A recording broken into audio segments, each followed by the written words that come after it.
Hello and welcome to GDB World. In today's video, we'll be taking a look at how we can make this procedural crystal material in Substance3DDesigner. If you enjoyed today's video and wish to support the channel, please like and subscribe. And with that, let's jump straight into the video. To start us out, we're going to set up a 4K graph with Roughness metallic setup. We should create everything we need except for the Emissive node, so we'll just duplicate the base color and rename that one Emissive, and then change the usage to Emissive.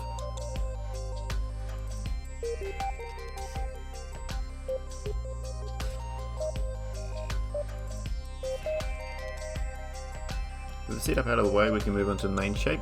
So this starts out with a creased node, and then we're going to plug that into the tile sampler node, but just into the displacement input. We're going to be using Pabloid for this one. We'll just increase that scale. I think about 4.6 is what I sort of went with. And then we're going to increase that scale map multiplier. Change the offset a little bit, just add a bit of randomness to it. Increase that displacement to its max. And then finally we push it into auto levels, and then we blend those two together just to darken them out a little bit. Then use the invert grayscale. And then we're going to directional warp that with a crystals 1, increasing that disorder and lowering the scale to 2.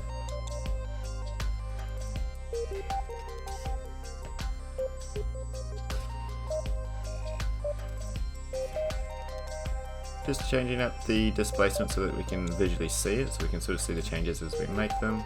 And we're going to put it into a sphere so we can sort of see how it deforms on a rounded surface.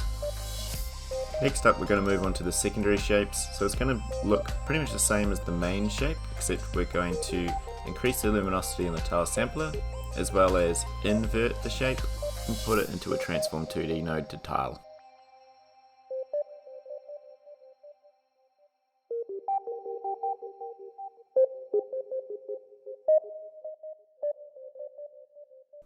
Putting a bit of a swirl in here just to help with the deformation, make it a little bit more organic.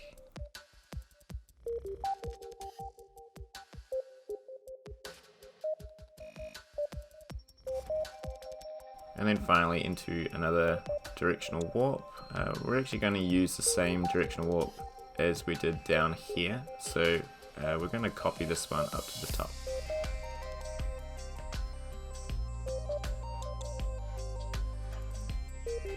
Blend that in with a multiplier, decrease the opacity to 0.6.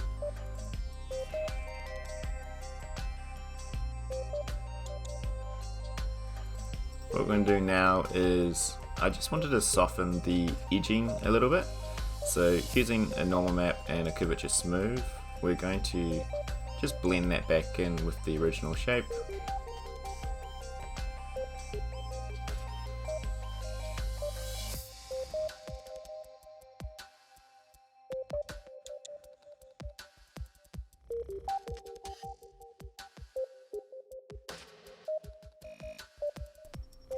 Holding Alt on your keyboard, I'm just going to create a little output node for that one, and then that's going to be the new output for our height and ambient occlusion. Just increase the depth on the AO map and change the quality to 16 samples.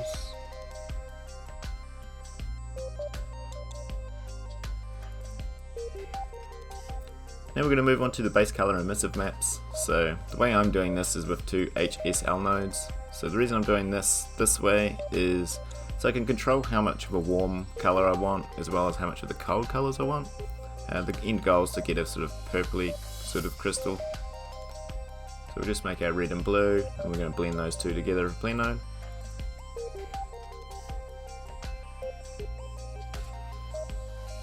Then we're going to move on to some spotting details. So just create your frame, and we're going to start with Gaussian spots 1. Then we're going to invert the base shape, and using a directional warp, we want to warp the spots. What this is doing is it's going to make them sort of bulge outwards, like with the deformation of the shape. So you're going to have to increase it probably around about 3, 2.5, somewhere around there. And then we're just going to use a curve node just to control the way the spots sort of look. into a gradient map, and this is going to be our output node, and we're going to blend that in with the current diffuse.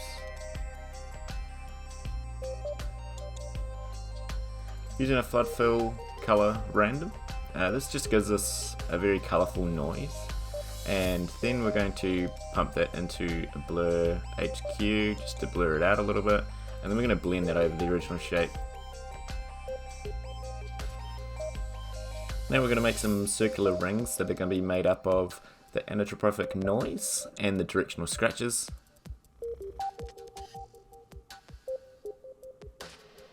Just rotate that one 90 degrees, and then we're going to blend those two together as an add linear dodge.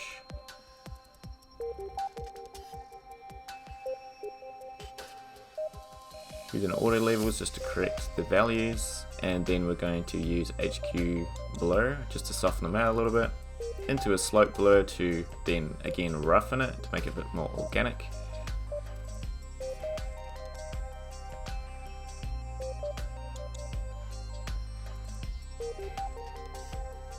And then we're going to use our directional warp.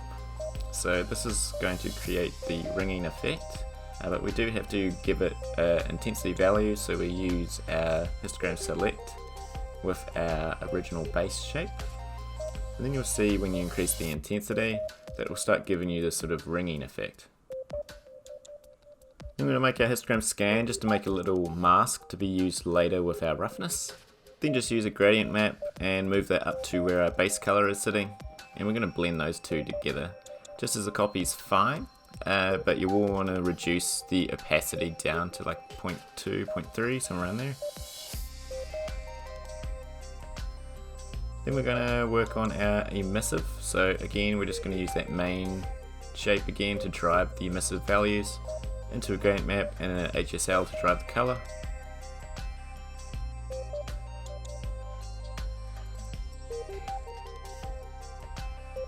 Then we move on to setting up the roughness map. So this one's pretty simple. We're just going to use a couple of noises to sort of break it up a little bit. But you want to create a separate blend node and then connect that to our roughness output. I'm going to use a clouds 1 and then a grunge, a galantic small.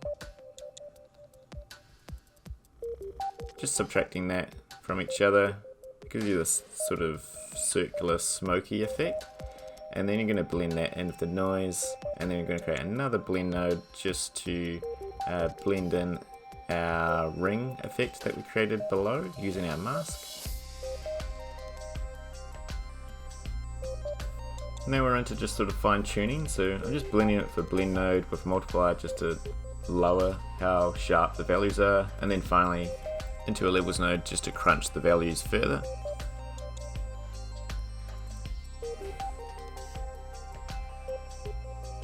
Finally, we're just going to adjust the normal map just to make it a little bit more glassy. And then we're going to add a HSL node at the end of the base color just to lighten it out a little bit. And with that brings us to the end of today's video. If you enjoyed today's video, please like and subscribe. Thank you for watching, and I hope you have a lovely day.